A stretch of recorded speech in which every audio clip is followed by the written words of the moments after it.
Bexhet Pacolli paralajmëron se kompania e tij Mapco do ta çojë Shqipërinë në arbitrazh ndërkombëtar nëse Ministria e Infrastrukturës zyrtarizon anulimin e kontratës koncesionare të aeroportit ndërkombëtar të Vlorës, një procedurë që siç është konfirmuar ka nisur nga e marta.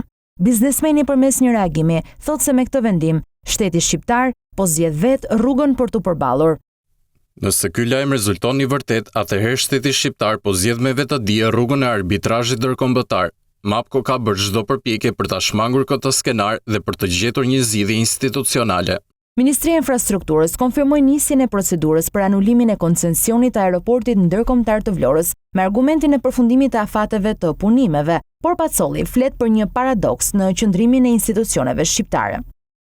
Ky arbitrazh do të jetë pasojë drejt për drejt e neglizhencës, veprimeve të kundërligjshme dhe papërgjegjshmërisë së disa përfaqësuesve të institucioneve shtetërore e veprimeve të elementëve që, në mbulesën e institucioneve, kanë vepruar jashtë ligjit, si dhe dështimit të një sistemi drejtësie të ndikuar për të garantuar zbatimin e ligjit dhe mbrojtjen e të drejtave të investitorit.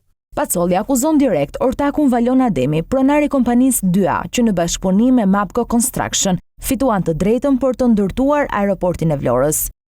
Për muaj të tërë, në praninë e policisë së shtetit, investitori u mbajti jashtë së tij, ndërsa pajisje me vlerë u dëmtuan, u shkatërruan dhe një pjesë edhe u vodhën.